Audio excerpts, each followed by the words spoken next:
17 साल की इस लड़की के पिता और इसका बड़ा भाई इसका दो ढाई करते हुए आ रहे थे। एंड ये लड़की अपने घर की इज्जत बचाने के लिए, अपने पिता का मान सम्मान बचाने के लिए ये सब कुछ सहन करती रहती है, किसी को कुछ भी नहीं बताती है।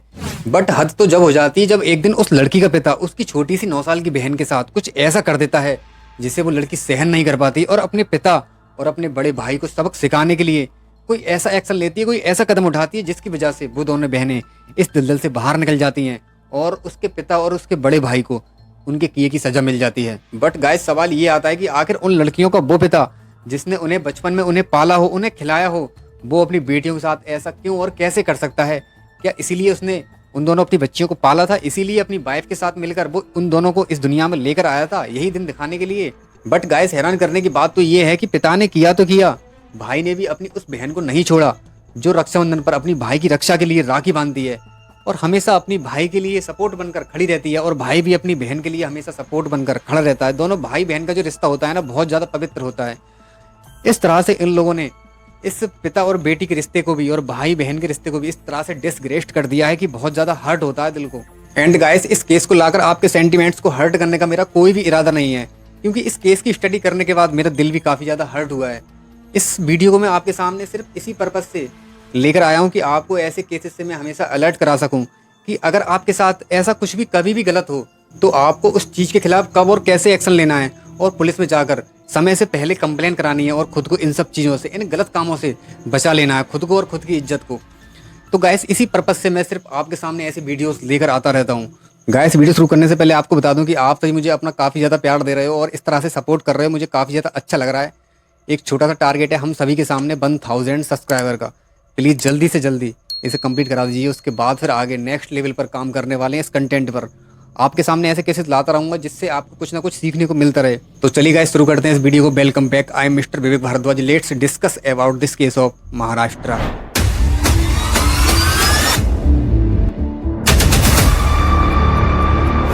ये रियल इंसिडेंट महाराष्ट्र का है। महाराष्ट्र के एक कॉलेज के अंदर 10th क्लास में एक लड़की पढ़ रही होती है। अब लॉकडाउन खत्म होने के बाद वो अपने कॉलेज जाना शुरू करती है और वो देखती है कि मेरे सभी क्लासमेट्स मस्ती से पढ़ाई कर रहे हैं, खेल रहे हैं, कूद रहे हैं, खा रहे हैं, पी रहे हैं, आराम से स्कूल आते हैं और चले जाते हैं।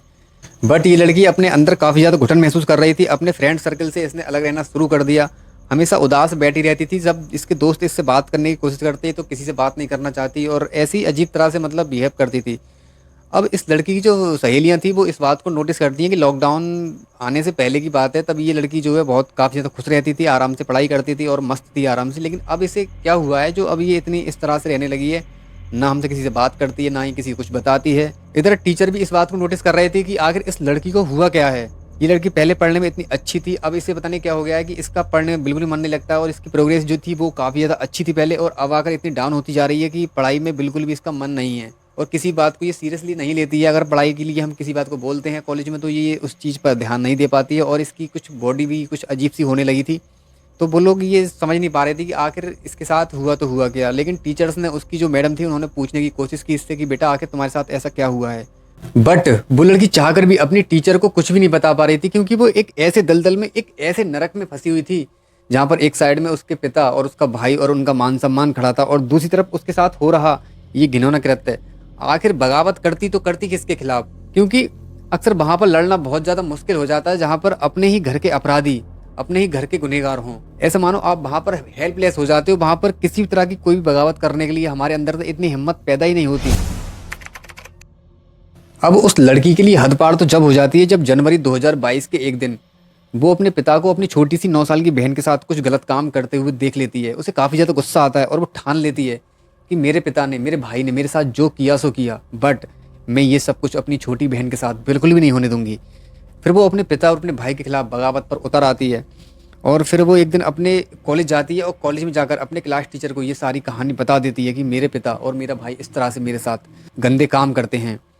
अब जैसे ही वो उसकी क्लास टीचर उस बच्ची की ये बात सुनती है ना, तो उसकी आंखों में आंसू आ जाते हैं। बट पहली बार तो उसे विश्वास नहीं होता है कि आखिर ये लड़की कैसे बोल सकती है अपने पिता और अपने भाई के बारे में। लेकिन वो लड़की से समझाती है कि मैम, मैं आपसे सही बोल रही हूँ, आपको सच सच बता रही हूँ कि ऐसे ऐसे बात है और मेरे पिता और मेरा भाई काफ़ी टाइम से मेरे साथ ये सब कुछ करते हुए आ रहे हैं। जब वो लड़की रो रो कर अपनी पूरी दर्द भरी कहानी उस टीचर को सुनाती है तो उस टीचर की आंखों में भी आंसू आ जाते हैं। फिर वो उस लड़की को लेकर प्रिंसिपल के पास जाती है। फिर प्रिंसिपल को जब ये सारी कहानी बताई जाती है तो प्रिंसिपल के पैरों के नीचे की ज़मीन खिसक जाती है। वो हैरान हो जाता है सुनकर कि आखिर एक पिता अपनी बेटी के साथ ऐसे कैसे कर सकता है और एक भाई अपनी बहन के साथ ऐसा कैसे कर सकता है।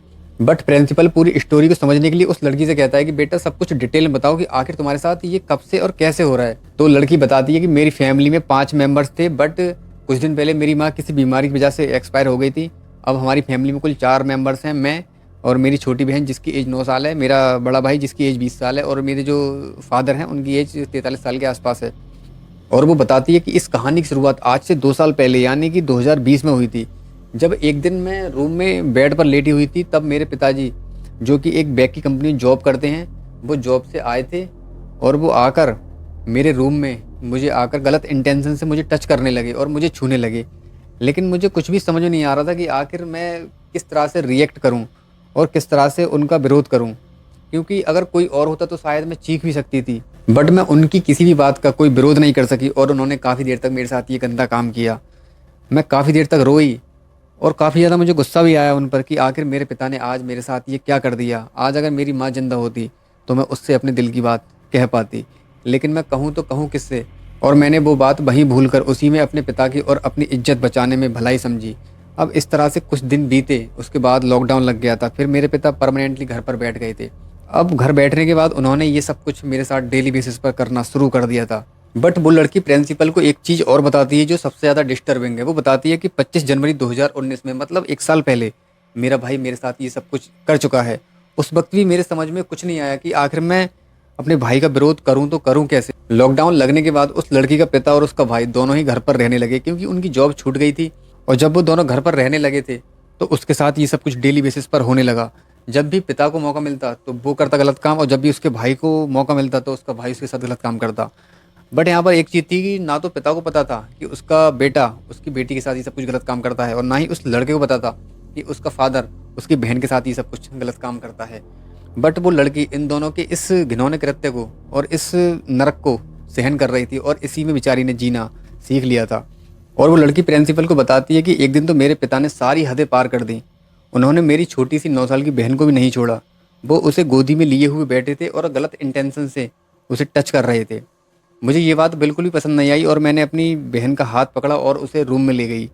रूम में ले जाने के बाद उसने अपनी बहन को डांटा कि तुम आज के बाद हमारे पापा के पास यानी कि हमारे बाप के पास नहीं जाओगी, और अगर मैं सामने हूँ तब मिल सकती हो, नहीं तो तुम उनके पास कभी नहीं जाओगी, ना तुम उनसे कोई बात करोगी, ना ही तुम उनके पास कभी बैठोगी। इस तरह से उसने अपनी बहन को डांट दिया। ये सब देखने के बाद लड़की काफ़ी ज़्यादा परेशान हो गई और उसने फिर ठान लिया कि मुझे अब कुछ भी हो, मुझे ये सब कुछ अब बिल्कुल भी बर्दाश्त नहीं करना है। क्योंकि मुझ तक था तो मैंने बर्दाश्त कर लिया, लेकिन अब मेरी बहन के ऊपर बात आ रही है तो मैं इस चीज़ को बिल्कुल भी ये सब कुछ नहीं होने दूंगी। उसके बाद वो कॉलेज में जाती है, जाकर अपने टीचर्स को बताती है और प्रिंसिपल के थ्रू ये सारी बात खुल जाती है। फिर प्रिंसिपल एक एनजीओ के थ्रू ये सारी बात पुलिस तक पहुंचाते हैं, तो एनजीओ की टीम उसके घर पर छापा मारती है और उसका फादर था उन्हें मौके पर जाकर उसके फादर को उसके भाई को पकड़ लेती है। पकड़ने के बाद फिर उन्हें अरेस्ट करने का उनसे पूछताछ की जाती है उसके फादर से और उसके भाई से। तो वो दोनों अपने इस घिनौने कृत्य को पुलिस के सामने कबूल कर लेते हैं और लड़की के बयान लेने के बाद में उन दोनों को जेल में डाल दिया जाता है। इस तरह से ये सारा मामला सामने आया और उस लड़की की जो हेल्प की थी वो एनजीओ टीम ने, और जो टीचर्स थे उन्हीं के थ्रू हेल्प हो पाई। ना तो वो लड़की शायद उसी घुटन में रहती, और क्योंकि उसके पास कोई भी नहीं था जो उसकी हेल्प कर पाता। गाइस, इस केस को लेकर आपकी क्या राय है कमेंट बॉक्स में ज़रूर बताना, एंड आपको इस वीडियो से क्या सीखने को मिला कमेंट बॉक्स में ये भी ज़रूर बताना। तो आज के वीडियो में इतना ही। आगे तो अपने भाई विवेक भारद्वाज को मिलता हूँ नेक्स्ट वीडियो में। जय हिंद, जय भारत, वंदे मातरम।